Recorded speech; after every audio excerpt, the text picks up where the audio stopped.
Master Sergeant Cole Davidson had survived 3 tours in Afghanistan, but nothing had prepared him for the text message that arrived as his transport plane touched down at Fort Carson. 4 years of deployment, for birthdays missed, for anniversaries celebrated alone by his wife, Lindsay, and this was his homecoming.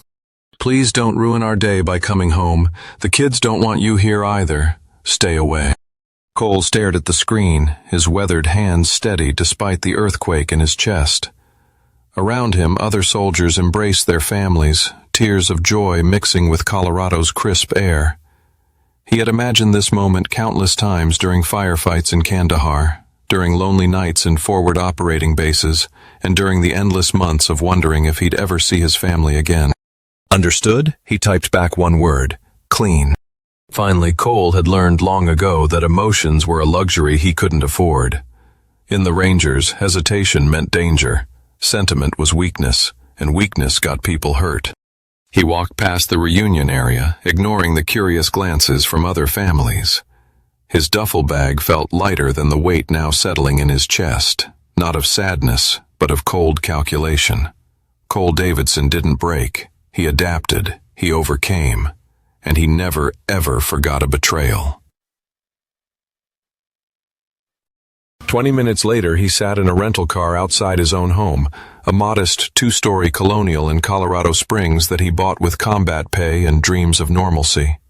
Through the window, he could see balloons tied to the mailbox. His birthday balloons. The irony wasn't lost on him. A silver BMW sat in his driveway. Not Lindsay's Honda, someone else's car.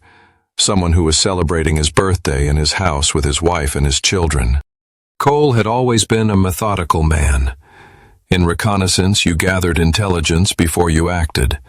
You learned your adversary's patterns, their weaknesses, their pressure points. Only then did you strike. He pulled out his phone and made 3 calls. The first was to his bank. Yes, he needed access to his accounts immediately. The second was to his lawyer, an old Army buddy named Frank Russo, who had helped him with his will before deployment. The third was to a contact he'd made in military intelligence, someone who owed him a favor from Kabul. "Danny, it's Cole Davidson. I need a background check. Full spectrum. Yes, I know it's not standard protocol. That's why I'm calling you." By evening, Cole had checked into a hotel downtown. He ordered room service and spread the preliminary information across his bed like a tactical map. Lindsay Davidson, née Roberts, 28 years old, married to him for 7 years. Mother to Emma, 6, and Tyler, 4. No prior criminal record, no significant debts. But the BMW was registered to Ryan Fletcher, 31, a personal trainer at the upscale gym where Lindsay had started working out 8 months ago. 8 months. Cole had been counting the days until his return, and she had been counting days with another man. His phone buzzed, a text from his daughter Emma. "Daddy, Mommy says, you don't want to see us anymore. Why don't you love us?" Cole set the phone aside without responding. The message wasn't from Emma. His 6-year-old couldn't spell that well, couldn't construct sentences that complex. Lindsay was using his children as pawns. That was her first tactical error. In the Rangers, they had a saying, "The enemy always reveals themselves." Lindsay had just shown him she was willing to damage his relationship with his children to protect her secret. That told him everything he needed to know about who he was dealing with. Cole opened his laptop and began researching, not just Ryan Fletcher, but the entire world orbiting his former life.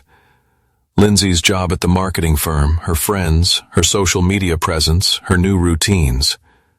He cross-referenced credit card statements he still had access to, traced phone records, and mapped out a complete picture of how his life had been taken apart in his absence. By midnight, he had identified 17 points of vulnerability in their lives: financial, social, professional, legal. He learned that Ryan Fletcher had been dismissed from 2 previous gyms for inappropriate relationships with clients. He discovered that Lindsay had taken out a credit card in both their names and maxed it out on a trip to Aspen with Ryan. But most importantly, he learned that neither of them knew he was back. Lindsay assumed he was still deployed, that his understood message had come from overseas. They thought they had time to prepare, to craft their story, to figure out how to handle his eventual return. They were wrong. Cole closed the laptop and lay back on the hotel bed, staring at the ceiling. 4 years ago, he'd left as a husband and father. Tonight, he was something else entirely, something forged in the crucible of heartbreak and tempered by military precision. Tomorrow, he would begin the systematic unraveling of everything they thought they'd built atop the ruins of his sacrifice. Cole woke at 0500 hours as he had every day for the past 4 years. Routine was survival, discipline was strength. He dressed in civilian clothes, jeans, a plain black t-shirt and a baseball cap, and drove to a coffee shop 3 blocks from his house. From there he could watch the street but remain unnoticed. Classic surveillance positioning. At 7:23 a.m., the silver BMW backed out of his driveway. Through his binoculars, Cole watched as Ryan Fletcher adjusted the rearview mirror, displaying the casual confidence of a man who believed he belonged there. Ryan was tall, lean in the way that came from vanity rather than functional strength. His physique spoke of pretty boy muscles built for mirrors, not for combat. 20 minutes later, Lindsay emerged with the children. Cole's chest tightened as he watched Emma skip down the sidewalk, her blonde hair bouncing in pigtails. Tyler clutched a toy airplane, one Cole had sent him for Christmas from Afghanistan. They looked happy and healthy. They looked like a family. That observation wasn't sentiment, it was intelligence. Lindsay had successfully created a replacement family structure. The children had bonded with Ryan. This wasn't just a casual relationship. It was a complete substitution. She hadn't just betrayed Cole, she'd erased him. Cole followed at a distance as Lindsay dropped the kids at school, then continued to her job at Morrison & Associates, a mid-tier marketing firm in downtown Colorado Springs. He noted her parking spot, her entrance time, her routine. At lunch, she met Ryan at a cafe near his gym. They sat close, fingers intertwined, sharing food like teenagers in love. Cole photographed everything from his car across the street. Not for evidence. He wasn't planning a divorce court battle. These pictures were for psychological warfare. His phone rang. "Davidson? Cole, it's Frank. I pulled those records you wanted. Ryan Fletcher is interesting. Guy's been around the block, 3 different gyms in 5 years. Always leaves under questionable circumstances involving female clients. No criminal charges, but there's a pattern. Also, his lease on that BMW. It's in your wife's name. She's been paying for his car." "What else?" "Fletcher filed for bankruptcy 2 years ago. Maxed out credit cards. Defaulted on a student loan. The works. Looks like your wife has been his meal ticket. There's more. She took out a personal loan 6 months ago. 25 grand at 18% interest. Guess who co-signed as her husband?" Cole felt something cold settle in his stomach. "I never co-signed anything. Signature looks pretty authentic to me. Either she's gotten real good at forgery or someone helped her. I'm sending over the paperwork. You might want to file a fraud report." After Frank hung up, Cole sat in his car outside Lindsay's office building, processing the new information. Identity theft. Fraud. She hadn't just replaced him emotionally, she'd replaced him legally, financially. Used his military service record, his credit rating, his signature to fund her new life. That afternoon, Cole visited the bank. The manager, a middle-aged woman named Patricia, pulled up his accounts with obvious discomfort.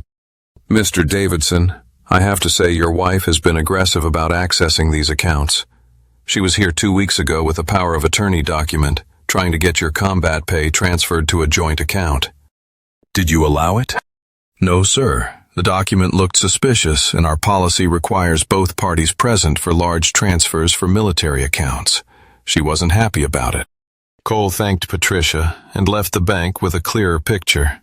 Lindsay hadn't just stumbled into an affair. She'd planned this. The timing of his deployment extension, the gradual financial manipulation, the systematic alienation of his children. This was a calculated takeover of his life. That evening, Cole drove past his house again. Through the kitchen window, he could see them having dinner together. Ryan sat in Cole's chair at the head of the table, cutting Tyler's food. Lindsay laughed at something Ryan said, reaching over to squeeze his hand. His family. His life. His chair. Cole's phone buzzed with a text from Lindsay.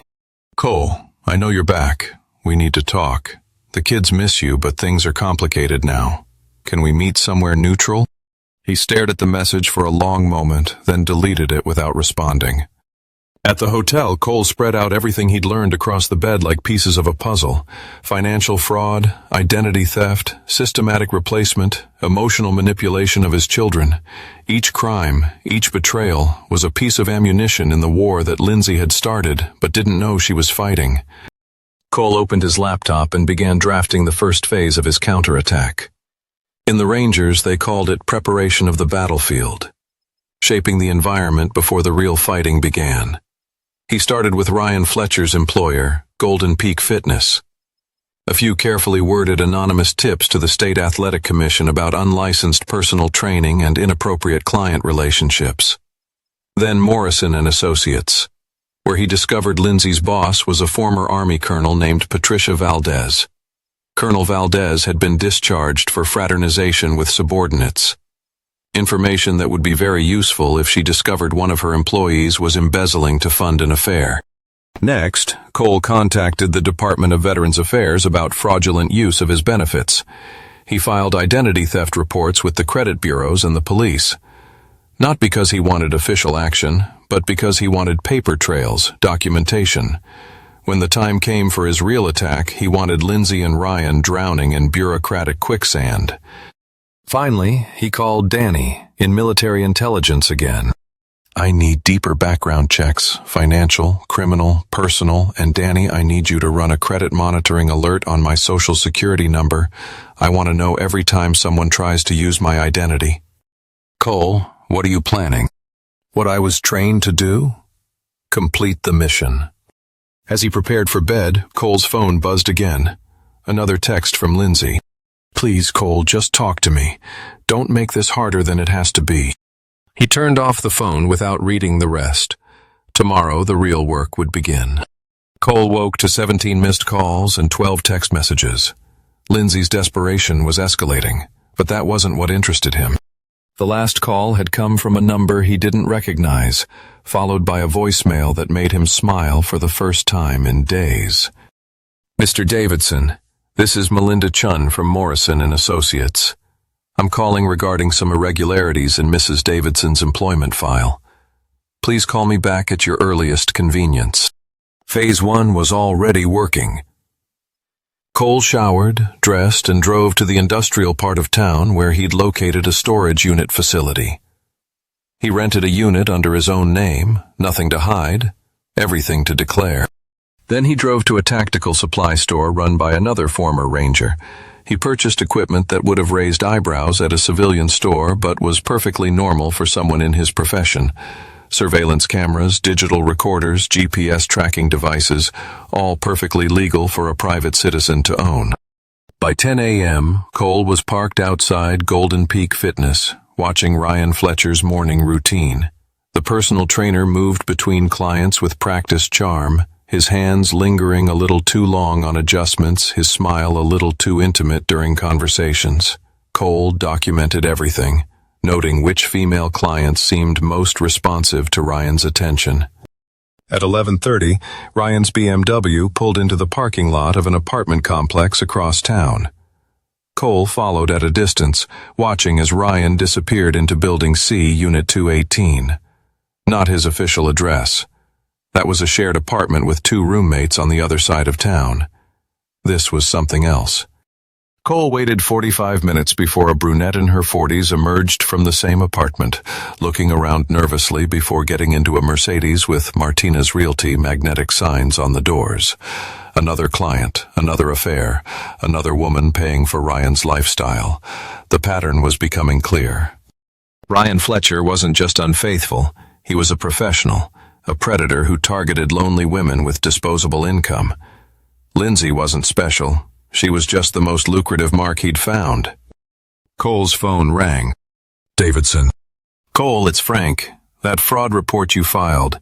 It triggered an automatic investigation with the bank. Lindsay's been trying to call you all morning because they've frozen her access to your accounts. Also, the VA called. Someone used your service number to apply for a disability claim increase last month. They want to interview you about potential identity theft. Set up the interview. And Frank, I need you to file a missing persons report. Missing persons? For who? For me. As far as anyone knows, Master Sergeant Cole Davidson hasn't returned from deployment. He's missing in action, presumed dead. His family believes he's still overseas. Frank was quiet for a moment. Cole, what are you doing? Legal reconnaissance. If I'm officially missing, then any financial activity in my name becomes suspicious. Any access to my accounts becomes fraud. Any claims about my whereabouts become false statements. After hanging up, Cole drove to his house. The BMW was gone. Ryan was at work. Lindsay's Honda sat in the driveway, and Cole could see her through the kitchen window, pacing while talking on the phone. Cole parked across the street and activated the parabolic microphone he'd purchased. Military-grade surveillance equipment designed for gathering intelligence at a distance. Through his headphones, Lindsay's voice came through clearly. I don't understand why the accounts are frozen. He's been gone for 4 years, Ryan. How can he freeze accounts from Afghanistan? No, I can't just go to his hotel. He's not responding to anything. What do you mean? What hotel? He's not even in the country. Cole smiled. Lindsay still thought he was deployed. She had no idea he was just 300 yards away, listening to every word. 24 hours. The loan payment is due in 24 hours. But that's $12,000, Ryan. I can't access any of Cole's military accounts. I know you need the car payment too, but the bank says there's some kind of investigation. The conversation continued for 20 minutes, revealing the complete financial structure of their scheme. The personal loan payments, the car lease, the credit cards, all dependent on Cole's income and credit rating, all now frozen while the banks investigated. At 2:30, Cole watched Lindsay leave to pick up the children from school. He waited until the street was clear, then approached his own house. The hidden key was still under the fake rock by the front door. Some things never changed. Inside, the house felt like a museum of his former life. Family photos still hung on the walls, but Ryan's clothes were in the master bedroom closet. Ryan's toiletries in the master bathroom. Ryan's protein powder in the kitchen. Cole moved through the house methodically, installing micro cameras in common areas, not in bedrooms or bathrooms. He wasn't a voyeur. These cameras were for gathering intelligence about conversations, about planning, about the enemy's decision-making process. In the home office, Cole found financial documents that confirmed everything Frank had discovered: forged signatures, fraudulent loan applications, credit applications in his name. But more importantly, he found a manila folder labeled Divorce Strategy in Lindsay's handwriting. The contents made his blood run cold. Legal advice about military pensions, how to claim abandonment, how to argue that extended deployment constituted desertion, character witnesses who would testify that Cole had been abusive before deployment, a psychological evaluation of the children that portrayed them as traumatized by their father's unpredictable military personality. They weren't just planning to take his life. They were planning to destroy his reputation and his relationship with his children permanently. Cole photographed every document, then replaced them exactly as he'd found them. In the kitchen, he installed the final camera behind the refrigerator, angled to capture the breakfast table, where the family had their most important conversations. Then he paused, taking in the familiar smells, the distant sound of the garage door creaking with the afternoon breeze, and the quiet certainty that his battle for the truth, and for his family, was only just beginning. As he prepared to leave, Cole heard voices outside. Lindsay was back early. He moved to the window and saw her talking to Mrs. Patterson, the elderly neighbor who had always been friendly to him. Through the parabolic microphone, he heard Mrs. Patterson say, "I could have sworn I saw someone who looked just like Cole this morning. Same height, same walk. But that's impossible, isn't it, dear? He's still deployed." "Absolutely impossible," Lindsay replied. But Cole could hear the uncertainty in her voice. "Cole won't be back for at least another month. You must have seen someone else." But now she was suspicious. Cole could see it in her body language, the way she kept glancing at the house, at the street, at the shadows. He slipped out the back door and made his way to his car, satisfied with the day's work. The surveillance equipment was in place. The financial pressure was building, and most importantly, Lindsay was starting to realize that her carefully constructed lie was developing cracks. That evening, Cole reviewed the intelligence he'd gathered: financial fraud, identity theft, conspiracy to defraud the military, perjury on legal documents. He had enough evidence to send both Lindsay and Ryan to federal prison. But prison was too easy, too clean, too merciful. Cole wanted something more permanent, something that would ensure they never hurt anyone else the way they'd hurt him, something that would teach his children that betrayal had consequences, even when, especially when, it came from family. He opened his laptop and began planning Phase 2. The next morning brought a flurry of panicked activity from Lindsay's house. Cole watched through his car window as she emerged 3 times in 20 minutes. First to check the mailbox, then to peer under cars parked on the street. Finally, to walk a complete circle around her own house, looking for signs of intrusion. She knew someone had been inside. Cole's surveillance cameras had captured the discovery. At 6:47 a.m., Lindsay had noticed that the manila folder in the office had been moved 2 inches to the left. At 7:15, she'd found a kitchen cabinet that hadn't been completely closed. Small details that most people would dismiss, but Lindsay was smart enough to recognize the pattern. "Ryan, someone was in my house," she'd said during their morning phone call, unaware that Cole was listening through the cameras he'd installed. "I can feel it. Things are different. Moved." "Ryan, you're being paranoid, baby. Who would break in and not take anything? Someone looking for information?" Ryan's laugh had been dismissive, but Cole could hear the nervousness underneath. "Information about what? You watch too many movies." Now, Cole sat in a different coffee shop, watching as Lindsay made her 3rd security check of the day. She was smart, but she was also isolated. She couldn't call the police about a break-in where nothing was stolen. She couldn't explain to friends why she was so paranoid. But every small sign left her more anxious, and Cole could see the effect beginning to show in the way she moved, tight and uncertain, always glancing over her shoulder. She was trapped in her own suspicions. Phase 2 was psychological pressure. Make them doubt themselves, their safety, their control. In Afghanistan, Cole had learned that the most effective warfare wasn't always about superior firepower. It was about breaking the enemy's will to fight. Cole's phone buzzed with a text from an unknown number. "I know what you did to my family. Stay away, or I'll call the police." He smiled. Lindsay had gotten a burner phone, trying to threaten him from an untraceable number, but she'd made a tactical error. She revealed that she knew he was back. Cole typed back, "What family? I don't know who this is." The response came immediately. "Don't play games, Cole. I know you're in Colorado Springs. I'm sorry, but you have the wrong number. I'm Master Sergeant Cole Davidson, currently deployed in Afghanistan. If this is some kind of scam, I'll report it to military intelligence." A long pause. "Then you're lying." "Ma'am, I don't know who you are or what you want, but I'm in the middle of a combat zone. I haven't been in the United States in 4 years. Please don't contact this number again."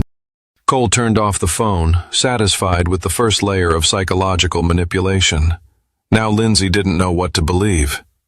Either Cole was still deployed and someone else had been in her house, or Cole was lying about his location and playing games with her mind. Either way, she was losing control of the narrative. At noon, Cole drove to Golden Peak Fitness. He'd identified 3 women who were having affairs with Ryan Fletcher. Lindsay, the real estate agent named Carmen Martinez, and a divorce attorney named Rebecca Walsh, whose marriage had been falling apart for 2 years. Cole approached Carmen Martinez first. She was leaving the gym after what appeared to be a very intimate training session with Ryan. "Excuse me, Mrs. Martinez. My name is Cole Davidson. I'm a private investigator working for Mrs. Rebecca Walsh. I wonder if I could ask you a few questions about Ryan Fletcher." Carmen's face went pale. I don't know what you're talking about." Cole showed her one of the photographs he'd taken of Ryan entering her apartment. "I'm not here to judge anyone, ma'am, but Mrs. Walsh's husband is filing for divorce, and he's hired me to document her affair. Mr. Fletcher's name keeps coming up in my investigation. I was wondering if you might be able to provide some character testimony about his reliability in romantic relationships." Carmen looked at the photograph, then at Cole, then back at the photograph. Is this the only copy? That depends on what you can tell me about Mr. Fletcher's other relationships. What Carmen told him over coffee was better than Cole had hoped. Ryan Fletcher wasn't just running multiple affairs, he was running multiple financial scams. Each woman believed she was his only client, his only lover, his only source of income. He'd borrowed money from Carmen for a supposed family emergency that never happened. He'd convinced Rebecca Walsh to pay for a vacation to Mexico where he'd actually taken Lindsay. He'd even gotten Carmen to co-sign for credit cards that he'd maxed out buying gifts for other women. How long has this been going on? Cole asked. With me, 8 months, but I think he might be seeing other people. I found receipts in his car for restaurants I've never been to, jewelry I've never seen him wear. Cole showed her a photograph of Lindsay. Have you ever seen this woman? Carmen's expression crumbled. That's his fiancée. He told me they broke up 6 months ago. Mrs. Martinez, Ryan Fletcher, isn't engaged to that woman. He's having an affair with her. She's married to someone else, a soldier who's been deployed for 4 years. Cole left Carmen Martinez with a complete dossier on Ryan Fletcher's other relationships, and a suggestion that she might want to contact Rebecca Walsh and compare notes. Then he drove to Rebecca Walsh's law office. Rebecca Walsh was a different kind of target. As a divorce attorney, she understood manipulation, deception, and the legal consequences of infidelity. But she was also vulnerable. Her own marriage was ending, and Ryan had positioned himself as her emotional support during the process. Mrs. Walsh, I represent Master Sergeant Cole Davidson. His wife has been conducting an affair with your boyfriend, Ryan Fletcher. My client is interested in a negotiated settlement rather than criminal charges, but that depends on your cooperation. Rebecca's professional composure cracked immediately. Criminal charges for what? Identity theft, fraud, conspiracy to defraud the military. Your boyfriend and Mrs. Davidson have been forging my client's signature on financial documents, using his military benefits illegally, and planning to claim abandonment while he was serving overseas. Cole placed a manila folder on her desk. These are copies of the forged documents.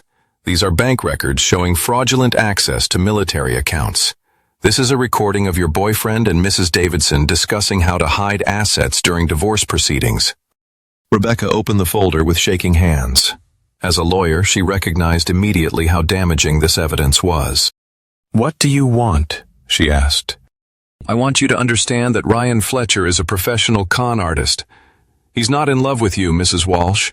He's using you for money and legal advice, and when this all comes out, and it will come out, you'll be disbarred for conflict of interest and potentially charged as an accessory to fraud. Cole stood up to leave, then turned back at the door. Unless, of course, you'd prefer to be a witness for the prosecution rather than a defendant. That evening, Cole's surveillance cameras captured the meltdown he had orchestrated. Rebecca Walsh arrived at Lindsay's house at 6:30 p.m., furious and armed with legal documents. Carmen Martinez showed up 20 minutes later, equally angry.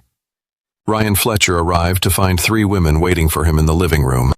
Cole listened to the confrontation through his hidden microphones, eating dinner in his hotel room while his adversaries unraveled each other. You told me she was your ex-fiancée, Rebecca was saying. You told me Rebecca was just a client, Carmen added. You told me they were both ancient history, Lindsay finished. Ryan's attempts to explain, to lie, to manipulate all 3 women simultaneously were almost entertaining. But what interested Cole more was how quickly they turned on each other. Rebecca threatened to expose the financial fraud. Carmen demanded her money back. Lindsay accused Ryan of using her children to manipulate her emotions. By 8 p.m., Ryan Fletcher had been thrown out of Cole's house by 3 angry women, who were now comparing notes about his deceptions. By 9 p.m., Rebecca Walsh was explaining to Lindsay and Carmen exactly what criminal charges they were all facing. By 10 p.m., Lindsay was calling Cole's phone, crying. Cole, please, we need to talk. I know you're back. I know you know everything. Just please let me explain. Cole listened to the entire voicemail, then deleted it without responding. Tomorrow, he would begin Phase 3. Cole woke to the sound of his hotel room phone ringing. The front desk informed him that a woman claiming to be his wife was in the lobby demanding to see him. She'd been there since 6 a.m. "Tell her Master Sergeant Davidson is not currently registered at this hotel," Cole instructed. "If she continues to loiter, call the police." Through his window, Cole could see Lindsay's Honda in the parking lot. She'd been reduced to staking out hotels, desperately trying to find him. The psychological pressure was working. She was becoming increasingly erratic, increasingly desperate. Cole ordered room service and spent the morning reviewing the intelligence from his surveillance cameras. The confrontation between Lindsay, Ryan, and his other victims had revealed crucial information. Rebecca Walsh had been providing legal advice about the divorce strategy. Carmen Martinez had been helping finance Ryan's lifestyle through a business account she managed. All three women were now potential co-conspirators in a federal fraud case. But even more importantly, they were now at war with each other. Rebecca was threatening to turn state's evidence. Carmen was demanding financial restitution. Lindsay was trying to distance herself from the financial crimes while still maintaining her relationship with Ryan. Cole's phone rang. It was Frank Russo. "Cole, we have a problem. Lindsay hired a lawyer, some hotshot from Denver named Mitchell Grant. He's filing for an emergency custody hearing, claiming you've abandoned your children and are psychologically unstable. He's also requesting a restraining order, saying you've been stalking and harassing her." "On what evidence?" "The break-in at your house, the mysterious phone calls, the fact that you haven't contacted your children since returning from deployment.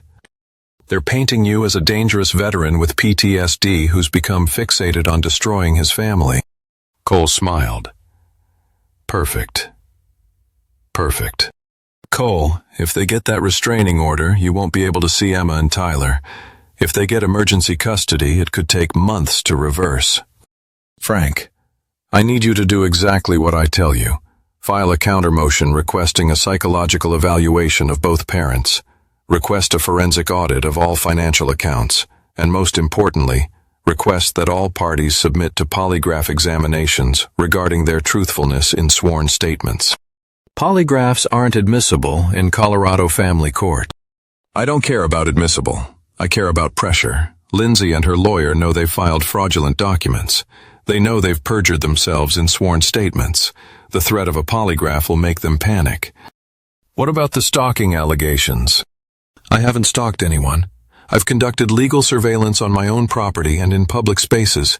But Frank, make sure the judge knows that Master Sergeant Davidson has been officially missing in action for the past week. Make sure they know that the military has no record of him returning to the United States." Cole hung up and immediately called Danny in military intelligence. "Danny, I need a favor.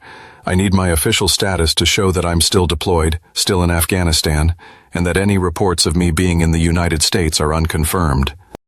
"Cole, that's going to require some creative paperwork." "Danny, you owe me for Kabul. This squares us." That afternoon, Cole drove to the courthouse for the emergency hearing. He wore his full-dress uniform, every ribbon and medal in perfect alignment. The psychological impact was immediate. Everyone in the courtroom, from the bailiff to the judge, straightened unconsciously when he entered. Lindsay was there with Mitchell Grant, a silver-haired attorney in an expensive suit. Her face was pale, her eyes red from crying. Ryan Fletcher sat in the back row, trying to look supportive while clearly wishing to be anywhere else. "Your Honor," Grant began, "my client has been terrorized by her husband since his alleged return from military deployment. Despite having no confirmed evidence that Sergeant Davidson is actually in the country, someone matching his description has been conducting surveillance on her home, breaking into her residence, and making threatening phone calls." Judge Patricia Valdez, the same former Army colonel that Cole had researched, looked up from the file. "Counselor, according to the documents filed by Mr. Russo, Master Sergeant Davidson is currently on active duty in Afghanistan. The Department of Defense has no record of him returning to the United States." Grant looked confused. "Your Honor, that's impossible. My client has received phone calls from Afghanistan." Frank Russo interrupted, standing tall. "Your Honor, my client has been serving his country in a combat zone for 4 years." Any phone calls he's made have been from his forward operating base. Any text messages have been sent through military communication channels with significant delay. Judge Valdez turned to Lindsay. Mrs. Davidson, you're alleging that your husband has been physically present in Colorado Springs conducting surveillance and breaking into your home, but the military says he's in Afghanistan. Can you explain this discrepancy? Lindsay looked at her lawyer, then at Cole, then back at the judge. I know it was him. I know my husband. Do you have any photographic evidence, video evidence? Any witnesses who can confirm that the person you saw was actually Master Sergeant Davidson and not someone who merely resembled him? No, but... Mrs. Davidson, Judge Valdez continued, I'm looking at your financial records as part of this custody filing. Can you explain why you've been accessing your husband's military accounts without authorization? Can you explain these loan applications that appear to have forged signatures? Grant stood quickly. Your Honor, we'd like to request a recess to review these financial documents. Denied. Mrs. Davidson, you filed for emergency custody based on allegations that your husband is psychologically unstable and dangerous. But the evidence suggests that while he's been serving overseas, you've been committing financial fraud and identity theft. Would you like to explain this? Cole watched Lindsay crumble under the judge's questions. Every lie she'd built her case on was collapsing under legal scrutiny. She couldn't prove he'd been stalking her without admitting that she'd been lying about his deployment status. She couldn't maintain her financial innocence without explaining the forged documents. Your Honor, Judge Valdez said finally, I'm dismissing this emergency custody motion. Mrs. Davidson, you will return the children to Master Sergeant Davidson immediately upon his return from deployment. Furthermore, I'm ordering a full investigation into the financial irregularities in this case. If criminal charges are warranted, they will be filed. But Your Honor, Grant protested, the children's safety is not threatened by a man who's been serving his country in Afghanistan. It appears to be threatened by a mother who's been committing federal crimes and using them as weapons in her schemes. As the court session ended, Cole watched Lindsay stumble out of the courtroom, her face ashen. Ryan Fletcher tried to approach her, but she pushed him away. Grant looked like he was reconsidering his entire legal career. Cole remained in his seat until the courtroom was empty, then approached Judge Valdez. Your Honor, I wanted to thank you for your service. I know it takes courage for a fellow veteran to hold civilians accountable for their treatment of military families. Judge Valdez studied him carefully. Master Sergeant Davidson, I have to ask, are you actually in Afghanistan right now? Cole met her gaze steadily. Your Honor, according to all official military records, I am currently deployed in a combat zone serving my country as I have for the past 4 years. Any suggestion otherwise would require evidence that no one seems able to provide. Judge Valdez nodded slowly. Understood, Sergeant. And Sergeant, I hope you find justice for what's been done to your family. Cole left the courthouse knowing that Phase 3 was complete. Lindsay's legal strategy had collapsed. Her financial crimes were under investigation, her relationship with Ryan was crumbling, and most importantly, she now knew that he was watching her with the same methodical precision he'd once used against enemy combatants. But Cole wasn't finished. Not even close. Phase 4 would be personal. That evening, Cole sat in his hotel room, monitoring the surveillance feeds from his house. The cameras had captured Lindsay's return from court, defeated, desperate, and finally beginning to understand the scope of her situation. She'd spent an hour on the phone with her lawyer, another hour crying in the kitchen, and finally called her mother in Denver. Mom, I need help. Everything's falling apart. The court case, the money, Ryan, and Cole. He's like a ghost. I know he's here, but no one believes me. Cole listened to Lindsay's mother offering empty comfort, urging her to work things out, reminding her that marriage was a sacred commitment, and encouraging her to think of the children. What interested Cole more was what happened after she hung up.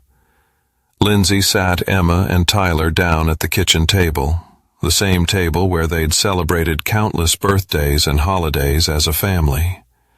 Through the hidden camera, Cole could see his children clearly for the first time since returning.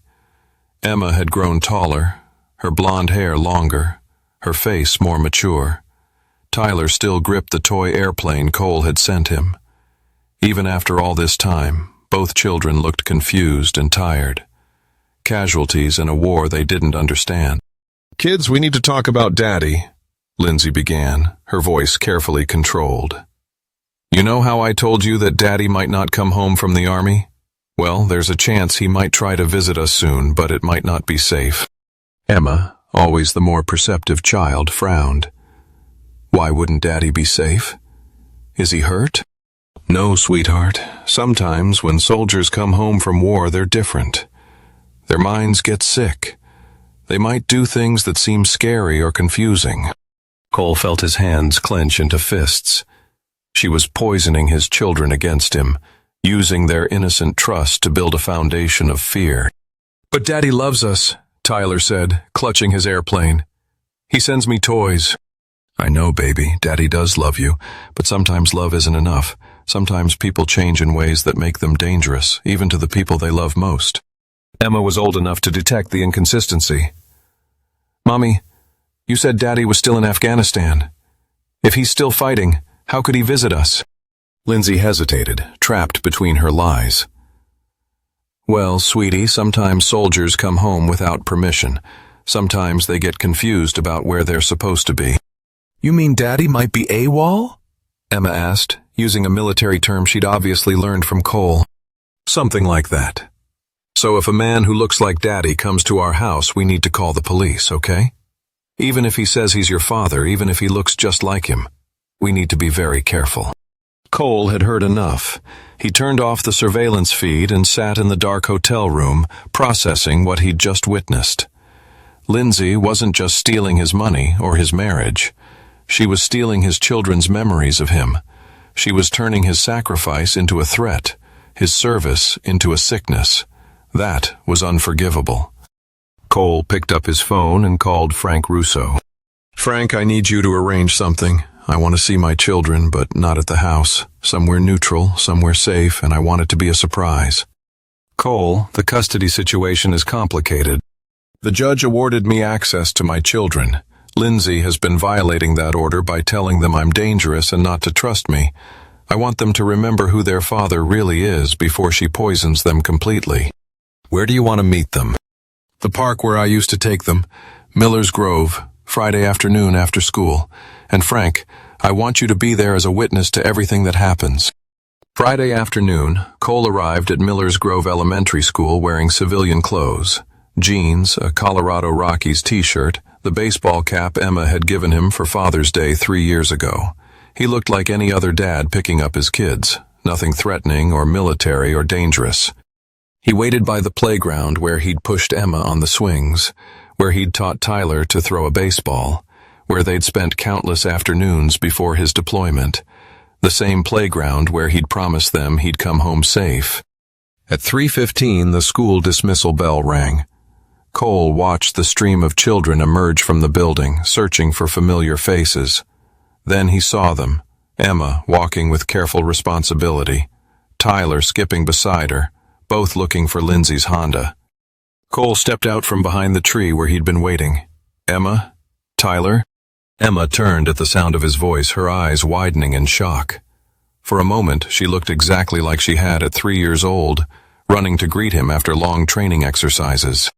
"Daddy," she whispered.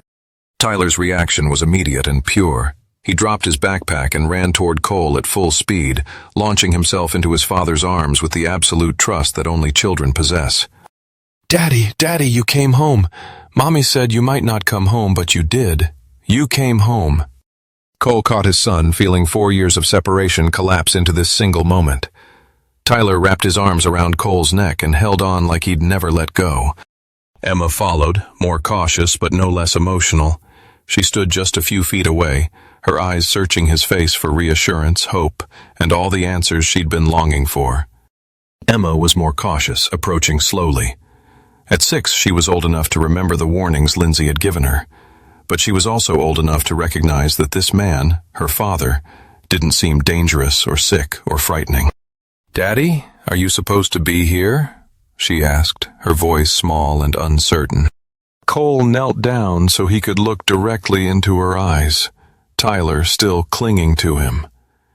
"Emma, I'm exactly where I'm supposed to be. I'm supposed to be with my children." But Mommy said, "Emma, what do you remember about me? Before I left for the army, what kind of daddy was I?" Emma's face crumpled slightly. "You were the best daddy. You read us stories and made pancakes and taught me to ride my bike without training wheels. Do you remember what I promised you before I left? You said you'd come home safe. And here I am, home and safe." Tyler pulled back to look at his father's face. "Daddy, why does Mommy say you're sick? You don't look sick." Cole felt his heart break and harden simultaneously. "Tyler, sometimes grown-ups say things when they're scared or confused. Mommy isn't lying on purpose, but she's wrong about me being sick." "Are you going to live with us again?" Emma asked. The question hung in the air like a challenge. Cole could have said yes, could have made promises about rebuilding their family, could have painted a picture of happily ever after. Instead, he chose honesty. "I don't know, sweetheart. Mommy and I have some grown-up problems to solve first.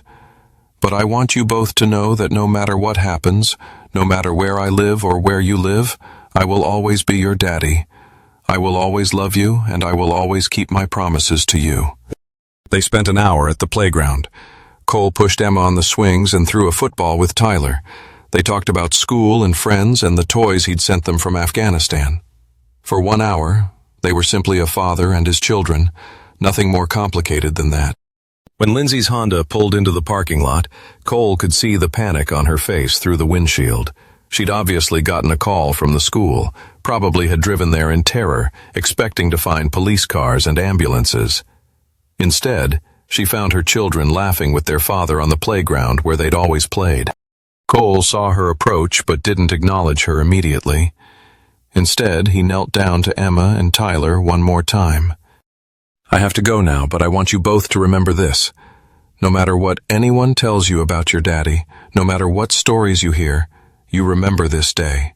You remember that when I came home, I wasn't scary or dangerous or sick. I was just your daddy who loves you more than anything in the world." "When will we see you again?" Tyler asked. "Soon," Cole promised. "Very soon." As Cole walked past Lindsay toward his car, she grabbed his arm. "How dare you approach my children without permission? I'll call the police." "I'll call the police," Lindsay spat. But Cole turned to look at her and she stepped back involuntarily. The man looking back at her wasn't the husband she remembered. This was someone else entirely. Someone forged in combat and tempered by betrayal. "They're my children too, Lindsay, and unlike you, I don't break my promises to them." Cole drove away, leaving Lindsay to explain to Emma and Tyler why their perfectly normal, loving father was supposed to be dangerous. He knew the children would remember this day for the rest of their lives. They would remember that their father had kept his promise to come home safe, and they would remember that it was their mother who had lied to them about everything else. The emergency custody hearing had been scheduled for Monday morning, triggered by Lindsay's frantic call to her lawyer after finding Cole with the children. But as Cole sat in the courthouse waiting room, he knew this hearing would be different. The children had seen him now. They'd had their own experience to compare against their mother's warnings. Judge Valdez called the court to order with obvious frustration. "We're here because Mrs. Davidson claims that her husband violated custody arrangements by approaching their children at school. However, my review of the case file shows that no such custody arrangements existed. Master Sergeant Davidson was awarded standard parental access rights pending resolution of the financial fraud investigation." Mitchell Grant, Lindsay's lawyer, stood up. "Your Honor, my client was concerned for her children's safety." "Based on what evidence, Counselor?" Judge Valdez interrupted.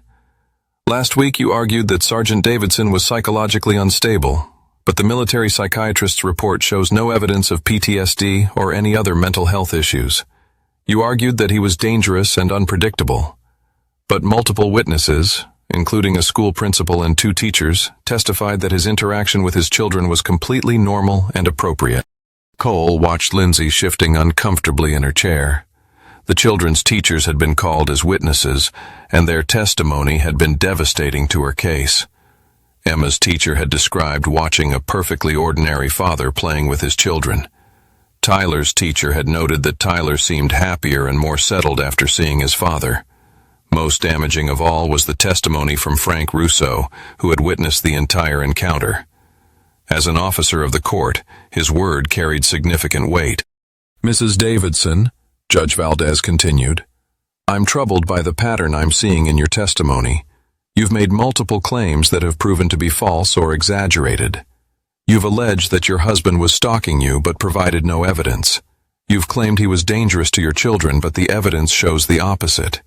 You've submitted financial documents that appear to contain forged signatures." Grant tried to interrupt. "Your Honor, if we could focus on the custody issue." "We are focusing on the custody issue, Counselor," Judge Valdez cut in sharply. "I'm trying to determine which parent is acting in the best interests of these children, and based on the evidence, it appears that Mrs. Davidson has been lying to them about their father, potentially causing psychological harm." Cole watched Lindsay closely, seeing her carefully constructed facade begin to crumble. The pressure of her lies, the financial investigation, the loss of her relationship with Ryan, it was all coming apart at the seams. "Your Honor," Judge Valdez said, her gaze direct and unwavering on Lindsay, "I'm ordering a custody evaluation by a qualified child psychologist. During this evaluation, both children will be interviewed separately about their relationships with both parents.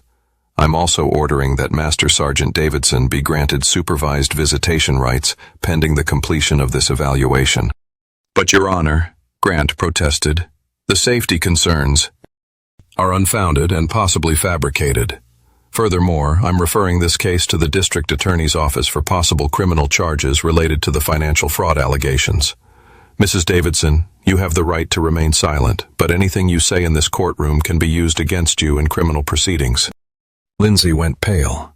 This wasn't just about custody anymore. It was about prison time. As they left the courthouse, Cole overheard Grant quietly telling Lindsay that her case was falling apart. "You need to consider a plea bargain," he was saying. "The financial evidence is overwhelming. If this goes to trial, you could be looking at federal charges."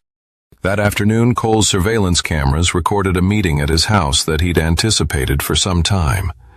Ryan Fletcher, Carmen Martinez, and Rebecca Walsh arrived within minutes of one another. The three victims of Ryan's cons were now united, comparing notes and planning their next move. Through his hidden microphones, Cole listened as Rebecca, the attorney, laid out the legal situation. "We're all facing potential criminal charges as accessories to fraud," she explained. "The prosecution is going to argue that we knowingly participated in a scheme to defraud a military serviceman. Our only chance is to cooperate fully and demonstrate that we were victims of Ryan's manipulation." Carmen, however, cared less about legal arguments than about reclaiming what she'd lost. "I want my money back, $37,000 over 8 months. I don't care about the legal stuff. I want Ryan to pay me back." Ryan looked panicked and desperate, like a cornered animal. Ladies, we can work this out. Nobody needs to go to prison. Nobody needs to turn on anybody else. We need to tell the truth," Rebecca interrupted coldly. "Ryan, you lied to all of us. You manipulated all of us. You used all of us. And now we're all facing criminal charges because of your schemes." "What truth?" Ryan challenged. "That you all willingly gave me money? That you all knew I was seeing other people? That you all helped me access Cole Davidson's accounts because you thought it would benefit you?" The room went silent. Ryan had just confessed to the fraud on tape in front of 3 witnesses, and Cole's surveillance system had captured every word. Carmen was the first to break the silence. "I never knew about the identity theft. You told me Cole Davidson had given you permission to use his accounts. I never knew about the forged signatures," Rebecca added. "You told me Lindsay had power of attorney." "And I never knew about either of them," Lindsay said, her voice barely audible. "You told me they were just friends, just clients." Ryan realized his mistake too late. In trying to shift blame to the women, he'd forced them to confess their own ignorance of the larger scheme. He'd essentially provided Cole with 3 prosecution witnesses who could testify, honestly, that they'd been deceived about the extent of the fraud. Cole turned off the surveillance feed and called the number Danny had given him for the FBI's Financial Crimes Unit. "Agent Sarah Mitchell, this is Cole Davidson. I have evidence of a federal fraud scheme that I think you'll find interesting." 2 hours later, Cole met Agent Mitchell at a coffee shop downtown. She was a sharp-eyed woman in her 40s who specialized in military-related financial crimes. "Sergeant Davidson, I've reviewed the preliminary evidence from the bank investigation. This appears to be a sophisticated identity theft scheme. How much evidence do you have?" Cole handed her a thumb drive. Recorded confessions, forged documents, financial records, witness testimony, everything you need for a conviction. Agent Mitchell plugged the drive into her laptop and began reviewing the files. Her eyebrows rose as she listened to the recorded conversations. "This is comprehensive. How did you gather all this?"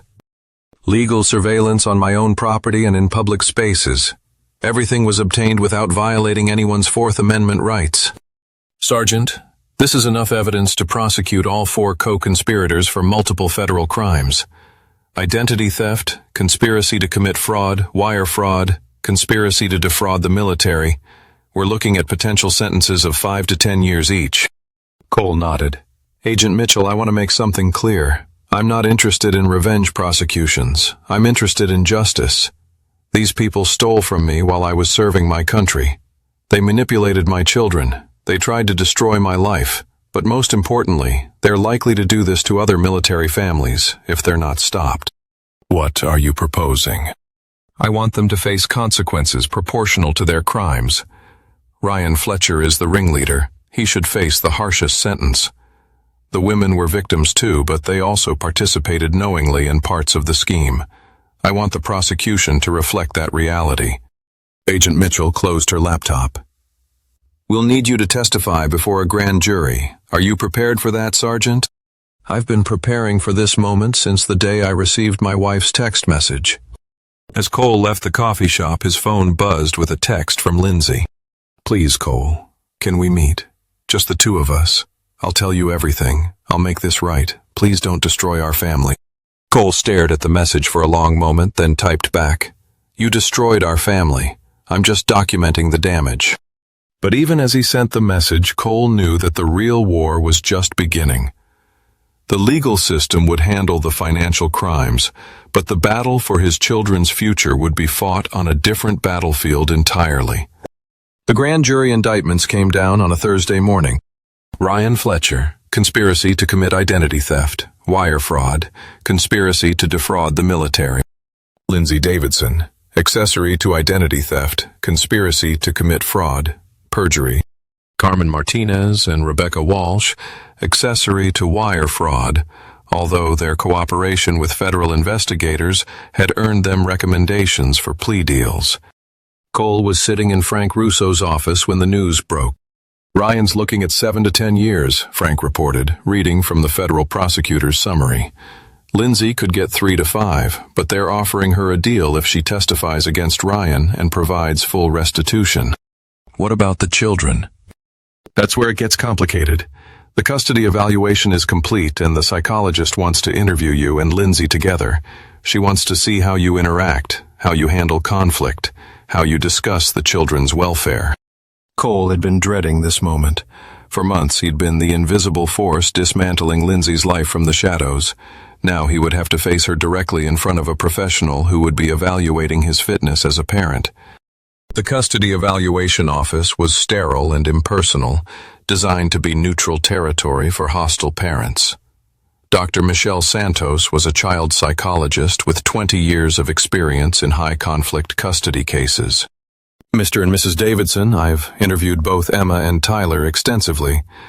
I've also reviewed the criminal case files and the evidence in the fraud investigation. Before we discuss custody arrangements, I need to understand something." Dr. Santos turned to Lindsay. Mrs. Davidson, can you explain to me why you told your children that their father was dangerous and psychologically unstable when you had no evidence to support those claims? Lindsay looked like she hadn't slept in weeks. The stress of the criminal charges, the financial pressure, and the social isolation had taken their toll. I was scared. I thought Cole might hurt them.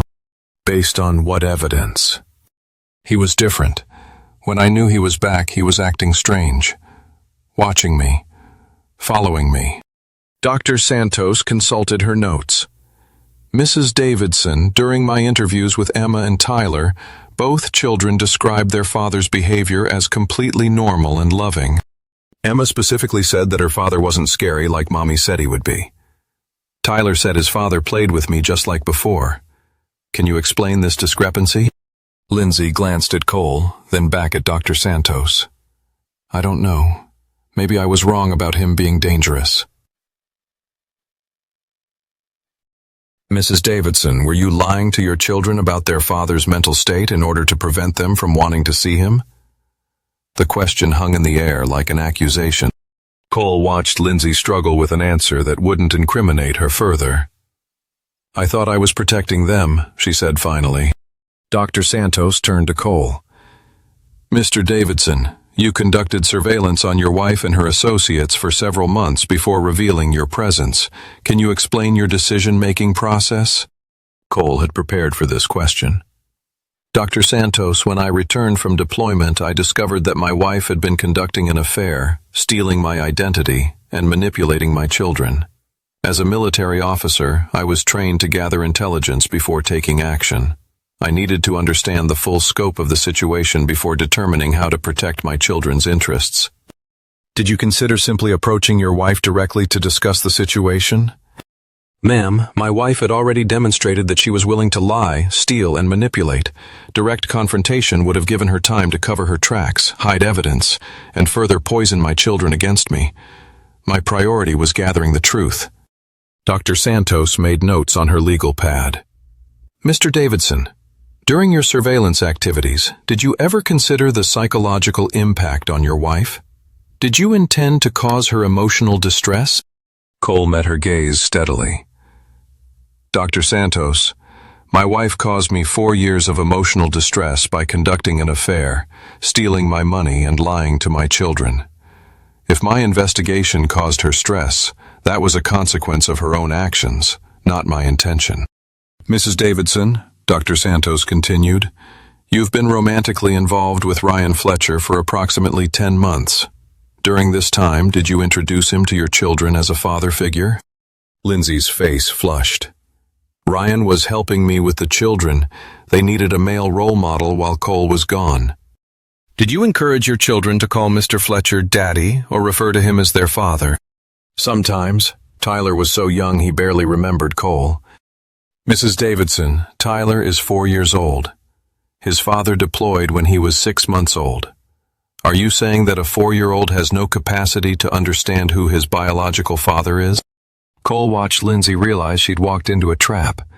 Any argument that Tyler was too young to remember him would contradict her earlier claims that the children were afraid of him. I just thought it would be less confusing for them to have stability. Dr. Santos was relentless. Children need stability, Mrs. Davidson, but they also need honesty and the opportunity to build real relationships with both of their parents. Stability is not achieved by deception. Mrs. Davidson, is it fair to say that you actively encouraged your children to replace their father with your boyfriend while their father was serving overseas in a combat zone? Lindsay began crying. I was alone for 4 years. 4 years. Do you know what it's like to raise 2 children alone while your husband is off playing soldier? The room went silent.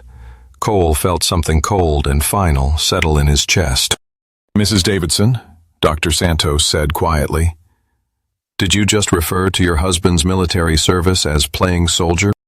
Lindsay realized what she'd said, but it was too late. The mask had slipped completely.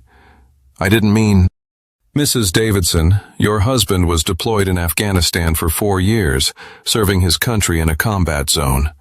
During that time, you committed federal crimes using his identity, conducted an affair, and tried to erase him from his children's lives. And you just characterized his sacrifice as playing soldier. Cole stood up. Dr. Santos, I think this evaluation is complete. I'd like to request full custody of my children. Dr. Santos looked at Lindsay, who was sobbing uncontrollably. Mrs. Davidson, do you have anything else you'd like to say? Through her tears, Lindsay looked at Cole. I'm sorry. I'm so sorry. I never meant for it to go this far. I never meant to hurt the children. Please, Cole, please don't take them away from me completely. Cole studied his wife, his ex-wife, in all but legal paperwork, and felt nothing but contempt. Lindsay, you made your choice when you decided that another man was more important than your children's father. You made your choice when you decided that stealing my money was more important than my sacrifice. You made your choice when you decided to poison my children against me. He turned to Dr. Santos. I'll be filing for full custody with supervised visitation for Mrs. Davidson, pending completion of her criminal sentence. As Cole left the evaluation office, he felt a weight lifting from his shoulders. The war was nearly over. Soon, his children would be safe from their mother's manipulations. Soon, justice would be served. But first, he had one final conversation to have with Ryan Fletcher. Cole found Ryan Fletcher at Golden Peak Fitness, training a new client, a young blonde woman who looked barely old enough to drink. Even facing federal charges and the collapse of his entire scheme, Ryan was still hunting for new victims. Cole waited in the parking lot until Ryan's session ended, then approached him as he walked to his car, or rather, to Lindsay's BMW, which had been repossessed 3 days earlier when she missed the payment.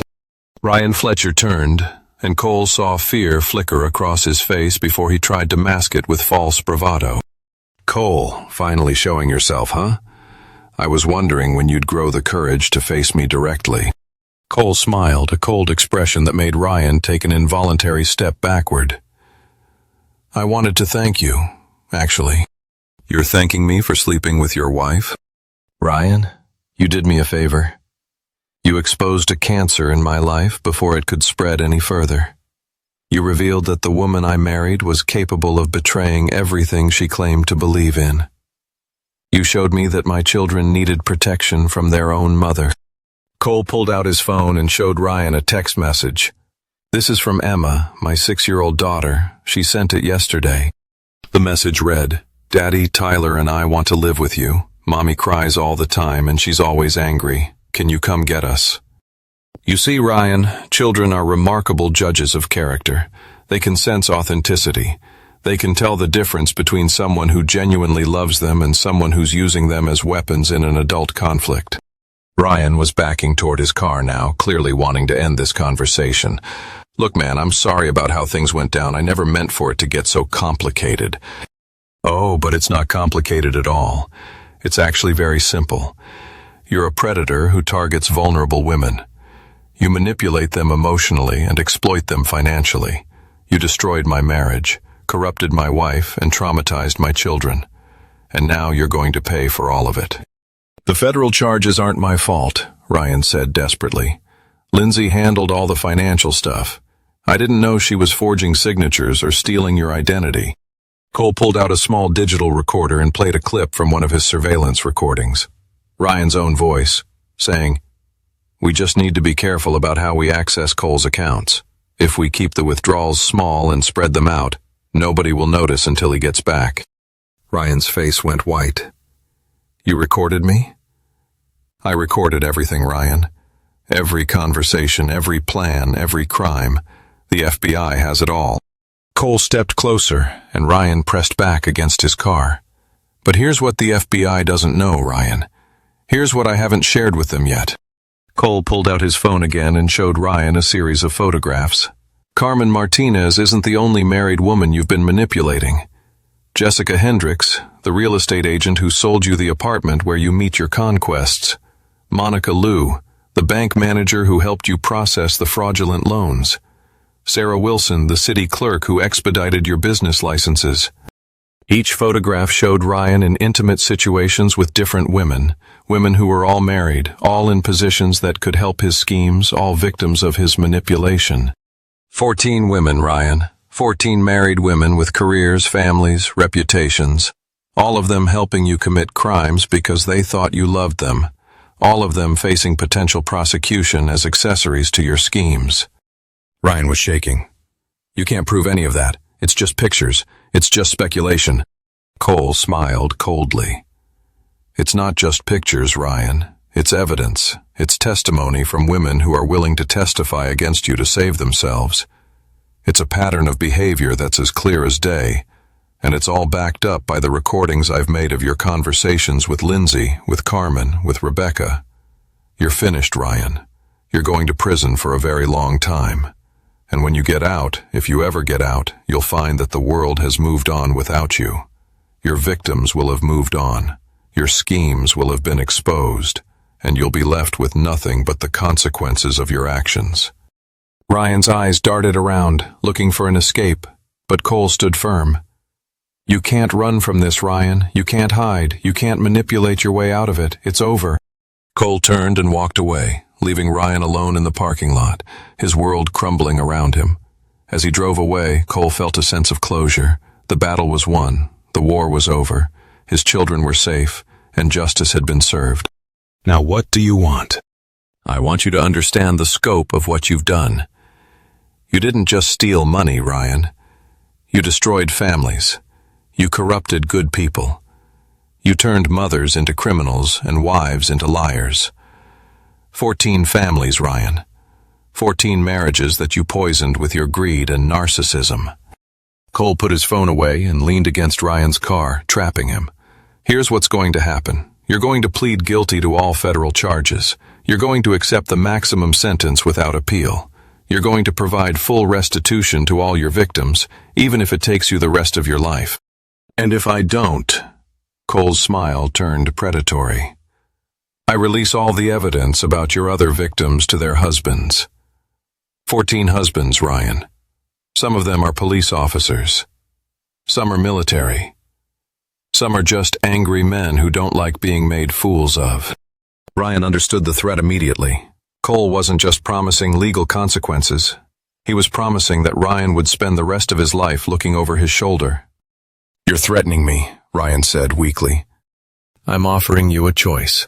Face justice through the legal system or face justice through more traditional means. Your call. Cole pushed off from the car and started walking away, then turned back. Oh, and Ryan, that young woman you were training today, her name is Madison Pierce. She's 19 years old, and her father is Colonel James Pierce, commanding officer of the 4th Infantry Division. You might want to find a different gym. As Cole drove away, he felt a profound sense of completion. The war was over. Justice had been served, and would continue to be served through the courts and through the natural consequences of Ryan's choices. 3 months later, Cole sat in his new apartment, a spacious 2-bedroom place near Emma and Tyler's school, helping Tyler with his homework while Emma practiced piano. The custody battle had ended with Cole receiving full custody and Lindsay getting supervised weekend visits after she completed her sentence. Lindsay had been sentenced to 18 months in federal prison, followed by 2 years of probation. Ryan Fletcher received 7 years. The other women involved had received probation and community service in exchange for their cooperation. Cole's phone buzzed with a text from Frank Russo. Divorce finalized. Household proceeds split according to court order. It's finally over. Cole looked around his apartment, modest but clean, filled with his children's laughter and their artwork on the refrigerator, and realized that Frank was wrong. It wasn't over. It was just beginning. Daddy, Emma said from the piano bench, are you happy now? Cole considered the question seriously. Was he happy? He was no longer married to a woman who had betrayed everything they'd built together. His children were safe from manipulation and lies. Justice had been served against those who had wronged them. He had his honor, his integrity, and his future. I am, he said finally, smiling at his daughter. "I am happy now." "Yes, sweetheart," he said finally. "I'm happy now." "Good," Emma said, turning back to her piano. "Tyler and I like it when you're happy." Cole Davidson had left for Afghanistan as a husband and father. He'd returned as something else entirely. A guardian, a protector, a man who understood that some betrayals could never be forgiven, some lines could never be uncrossed. He learned that mercy was a luxury he couldn't afford, that sentiment was a weakness that others would exploit, and that sometimes the only way to protect the innocent was to ensure the guilty faced consequences. Most importantly, he learned that family wasn't just about blood or marriage or legal documents. Family was about loyalty, sacrifice, and the unbreakable bonds forged by truth and tested by adversity. And in the end, that was enough.